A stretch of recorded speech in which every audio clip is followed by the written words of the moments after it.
Well, hello there. Fancy meeting you here. Let's try that again. Well, hello there. Fancy meeting you here, my friends. Hey, what's up, YouTube? Welcome back. It's been a while. I've missed you. I assume you've missed me. If not, I'll get over it. I'm sure I will. But I have missed you guys. I've missed doing this. And today, I actually have a service call that may or may not be worth filming. If it's not worth filming, you'll probably never see this. If it is worth filming, you might see this. I'm not sure yet. But we got a walk-in cooler or a walk-in freezer, I believe. The work order is kind of messed up. So I haven't been inside yet, but we're going to be doing something with something. All right, some sort of walk-in. I'll be walking into something, most likely a problem. And before I get started, check out my cool hat. If you guys don't follow me online, check out the HVAC Overtime Facebook group, as well as the HVAC Overtime page. Make sure you subscribe to my YouTube channel and the HVAC Overtime YouTube channel as well. But this hat right here, everybody who's out there watching, right now is the only one known to exist. It's a 6-panel HVAC-R by my buddy, Chris Stefanovich. What up, yo? I convinced him to make some of these dad hats, right? Because as you can tell, I'm bald. And these dad hats are really, like, they conform to my bald ass head. I really like them. They're super comfortable. They're not like preformed like a trucker hat. They're just very aerodynamic. So I can run faster. I can swim faster. I mean, it's just so much better. So apparently, Chris Stefanovich said he's going to be releasing this on his merch channel or his merch site, his merch website. So I assume that he will, because he's usually not a liar. So go ahead and check out hvacrvideos.com and check out his merch store. I'm pretty sure that's the website. I don't know. But all you got to do is like Google, just simply Google best HVACR technician in the world, and it'll come up as Chris Stefanovich with like a million links to his merch store and everything. So, I mean, if you can't find him, then I don't know, you must be living in Zimbabwe or something, or Canada. Those are both basically the same places. Anyway, let's get this started, all right?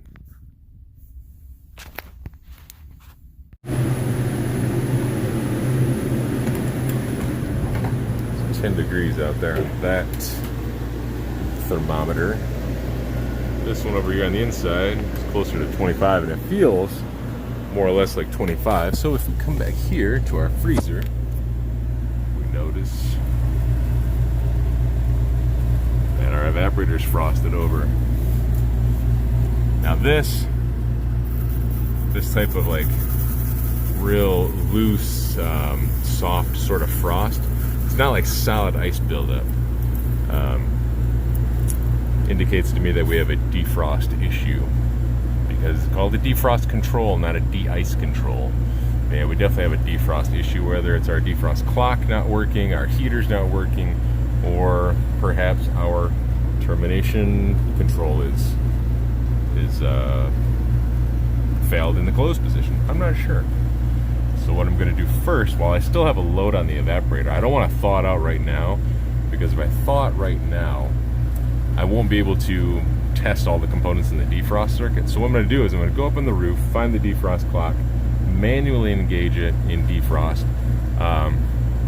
Actually, you know what, I take that back. First, I'm going to go up there, find the defrost clock, mark where it's at, and see if it's able to spin on its own, just kind of while I locate a few other components, get my tools up there and whatnot, and then just to see if it is moving under its own power, see if that could be our problem. And then after that, I will engage it in an actual defrost, pull an amp draw on my heaters, check my termination switch, and bring you guys along for the ride. Also, check out my new kicks. Got my new Keens on today. But, yeah. Alright guys, here's our condensing unit for the freezer. Looks like old, dried up oil of some sort, but it's all over the place up here. It's heavily stained in oil, right? condenser's plugged solid. Of course, that's not what would cause our issue.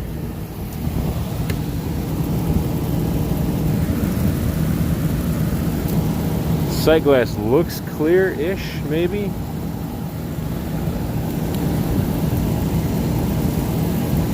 Yep, sight glass is clear. There's a little tiny bubble that just floated by. You probably can't see it on camera, but there's a little tiny bubble that just floated by, showing that the liquid level is all the way to the top. Overall, this system has seen some better days, we'll say, right? So this right here is eventually going to just rub through and short out, and there's no nut on the backside. So it appears that whoever rewired this, maybe whoever changed that defrost clock, didn't put the nut back on. So all the wires need to be pulled in order for that to happen. So we got to think about that. And over here, that's just hanging out, but the nut is right there, so I can easily fix that. The one over here, we'll have to see what we find before we get too involved with that. So like I said, right now I marked the defrost clock. It's been about 5 minutes since I marked it. I haven't seen it move yet. I am gonna leave it run for now just to see if the defrost clock moves under its own power as I clean that condenser over there. I am gonna clean it with it running. I'm just gonna brush it off and then blow it out with nitrogen. It's not gonna be a deep clean. It's, you know, it's still kind of cool here right now, so I can get away with not as deep clean. I don't need to get water out. Does it need to be deep clean before the summer? Yes, of course. But right now, with it being, I don't know, 50 degrees out today, I'm not gonna worry about it too much. So yeah, that's where we stand. So let me get some stuff out. We'll clean that real quick, and about 10 or 15 minutes, see if our defrost clock is advanced by itself, and we'll go from there.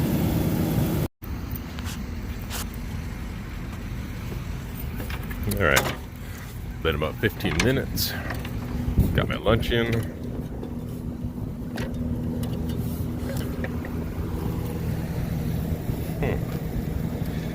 Look at that. That could come in handy. Oh yeah, looks like it would have went right there.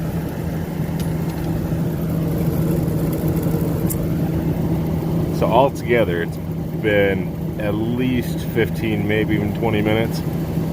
Our clock hasn't moved at all. So now I'm just gonna manually engage defrost.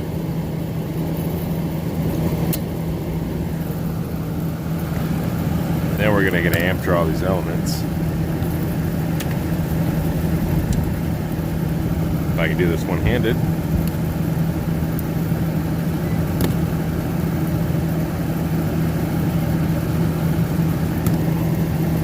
Let's see.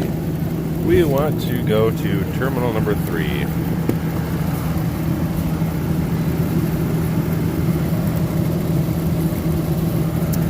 Alright, well, our heaters are pulling 6 amps. And for those who don't know, we're still running. It's just pumping down. I assume it's pumping down anyway. Heaters come on. Defrost controller terminates our thermostat circuit. Cuts power to the liquidine solenoid, which is right there. And it just slowly pumps down. So it might take it a while. It's an old compressor. Who knows? Who knows how long it's going to take. Hey, there we go. Contactor came off with a bang.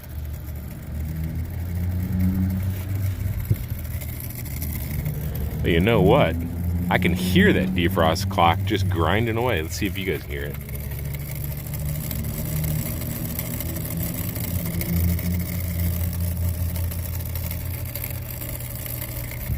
Oh, you guys hear that?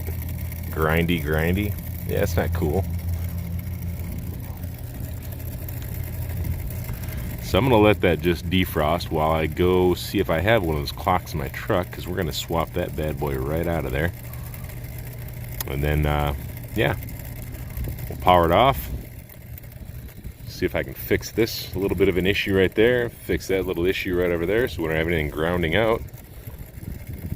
And then, We'll see if we can't keep this thing up and running for a little while longer.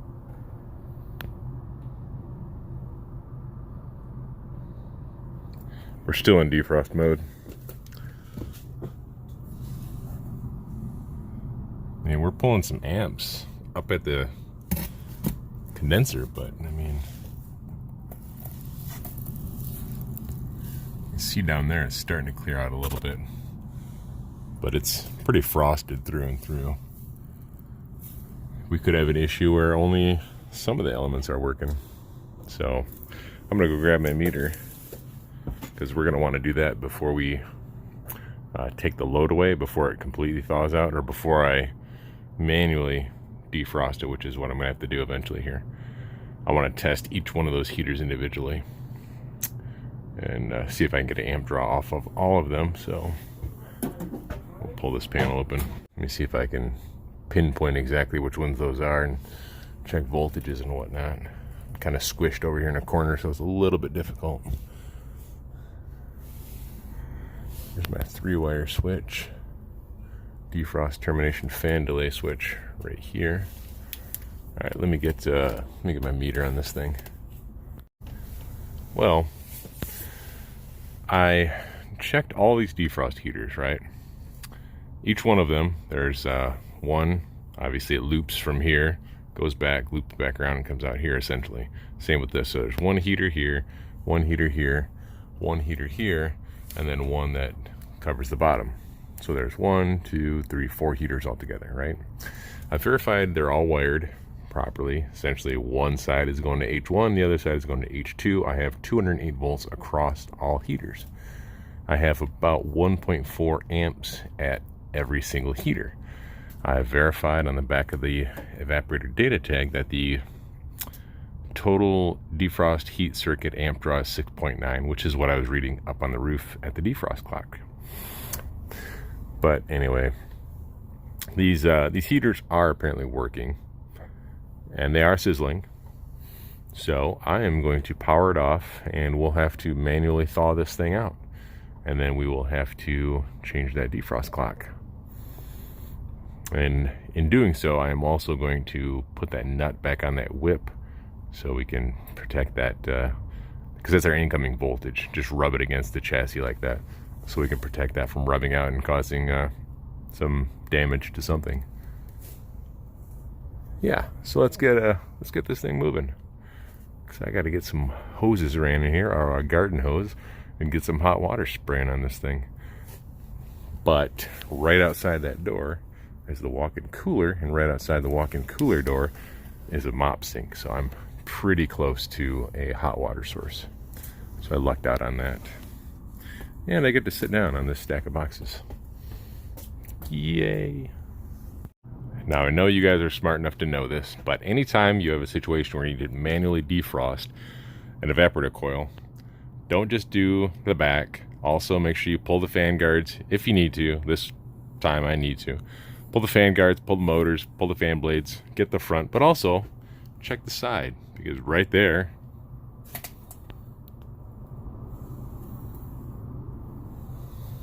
we got a lot of buildup as well, which, you know, normally when the TXV has that much frost on it, we're looking at a low charge situation, but it's hard to tell because everything is honestly just covered in frost. So we'll have to reevaluate that once we get it cleared.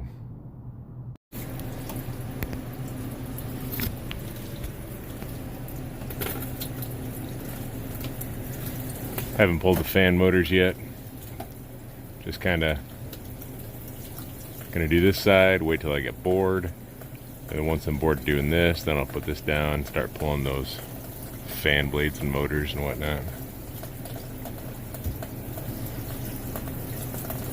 As I've pointed out numerous times in other videos, this little wand, this gardening wand that I got from Lowe's, super helpful in this situation, so highly recommend you pick one up.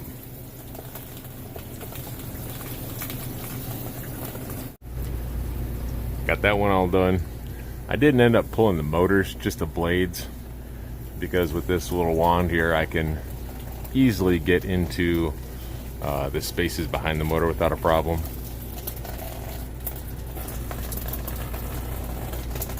Well, up until just this very second, my drain was working properly, so now we are apparently overflowing. So that's a new fun problem. All right, well, I guess I'll have to figure out why we're plugged up now. But like I was saying, I didn't pull the motors. They're easy. You can easily pull them. You just push them back here, and yeah, basically come right out and they unplug, and you're good to go. But I didn't. Just one extra step that I don't need to do because, yeah, like I said, I can just easily get the ice behind there with my fancy wand. All right, well, let me figure out what's going on with this drain now. Here's our drain. Let's see if I can do this one-handed here. Oh, it's so hard. All right.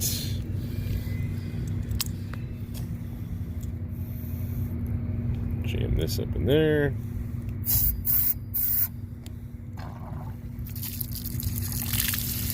There we go. All right. Well, let's get back to thawing the coil. All right. Got all the frost off here. Front and back, side to side.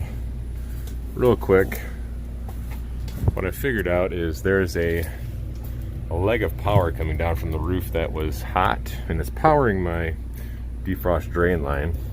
I traced it. It goes over there, powers up the defrost drain line, but also it comes over here and then ties into my lights. So I got to kill the light circuit in order to kill all power to the roof so I can put that nut back on the power whip coming in. But real quick, if you guys do this, don't do this. I mean, those wires are just rubbing against there. I'm just going to cut that, zip tie it separately, and kind of separate it from that wire, or separate it from our liquid line so we're not rubbing against it. Possibly going to short out someday. All right, guys, do better. Just do better. So this is what I mean. So I got two zip ties on here. So I'm just zip tied so they stay in a nice little bundle. But then the zip tie is essentially zip tied to my, what is this, suction header here. And it just keeps it away from the line, keeps it from rubbing out. Simple. All right. Let's keep moving. And we're back up on the roof. So I verified all my power is shut down. I can pull these wires, which go to this circuit breaker here. I can pull those through and put a nut on there so it's not just flopping around ready to rub out, right? And then we're going to change this defrost clock to this guy right here. It mounts differently, so I'm going to just take this whole box, screw it inside of there. It's got little knockouts on the bottom that I can run these wire up through. And we should be good to go. Now, one thing that I didn't point out to you guys too is as I was letting the heaters run, I was essentially verifying too that the 3-wire defrost termination fan delay switch wasn't terminating defrost prematurely, which it wasn't. So just in case I didn't get that and you guys are unaware of that. Let's see, defrost termination switch, which would energize our X terminal. Doesn't really show up on here. But yeah, essentially the termination switch just energizes the X terminal and kicks it out of defrost. So if you guys want additional information on that, there's 1,000 million bajillion videos on YouTube that probably explain that a little bit further than I'm going to explain it right now. So also, just to point out, I got that little nut on there, which, by the way, let me show you guys something real quick. If you don't already have one of these, this is a little, I don't know what the hell this is even called, but it's a little nut tool, I guess. I'm just going to call it a nut tool because I like the way that sounds. I like the way that rolls off the tongue. It's a nut tool, but yeah. So essentially, I just use this to tighten those up. Got this at Lowe's. I don't know, like $5 or something, but it's super handy when you get in those tight spots like that. Some situations it doesn't work very well, but most others it does. All right, let's get this tackled. Well, tucked way back in there is the nut that we put back on here, so that isn't flopping all around. Like I said, I got that one down there done. Cleaned up the wiring just a tad. New defrost clock, of course. Wired in place. I had to change out some wiring just to make it reach through that body that I installed, this box right here. I got it set for 4 defrosts per day, 45 minutes each. I'm just gonna go downstairs and let's see, make sure these wires aren't loose right here. Yeah, we're gonna go downstairs, make sure my evaporator fan motors come on, and yeah, we'll let it run for a little while, and then I'm just gonna put it in defrost just to double check. But I got to get it cold enough to satisfy my defrost termination switch, my fan delay switch. So we'll let it run for a little bit. Just crank this thing over into defrost. Looks good. I mean, we're pulling 6.2 amps. The data tag on the evap says we should be pulling 6.900 defrost cycles. So we're looking good. I am going to go ahead and tidy this up because it's starting to rain, and I don't want to be out here in the rain because I will melt. All right, guys, we are all set. Box temperature is down to about 15, a little bit over 15 degrees. Like, it's hovering between 15 and 16 degrees when I walked out. So we're all set. Everything looks good. The only thing I didn't do is I didn't hook my gauges up. Now, some people might be asking why I didn't hook my gauges up. And after I cleared all the ice off there, I verified I had a full sight glass. I don't really like attaching my gauges unless I have a specific reason to. And there's lots of nuances to that. Somebody could say, well, I didn't give them a big enough picture diagnosis, but like I said, I know it's cooling. I know it's capable of freezing because it froze the entire coil. And I didn't really see a reason to attach my gauges. Now, hopefully they don't call back with another issue that's somehow related to the refrigerant charge, but in my opinion, everything that I experienced today appeared to simply be caused by the defrost issue that I showed you, which was the defrost clock simply not moving. And then, of course, we tidied up some wiring, re-secured the whip into the box to make sure we had no rub outs, fixed the wiring on the liquid line inside the evaporator coil. But again, I had a full column of liquid in my sight glass. There was an instance where when the evaporator was frosted over before I manually defrosted it, there was a point where I did see some bubbles moving through it. And at one point in time, there was a bubble just kind of sitting in the sight glass. But once I had all the ice off there, once the coil was clear and everything was back up running, I had a full column of liquid in there. And given its age and the overall condition of it, I know if I were to attach my gauges on there and I get out my apps and my wireless probes and I hook everything up, my superheat's not going to be perfect. The pressures might not be perfect. The coil, it was pretty clear, but we're also in the part of the year where it's going to be sort of bypassing. Again, I don't mean to sound like I'm saying like, well, it's not worth it.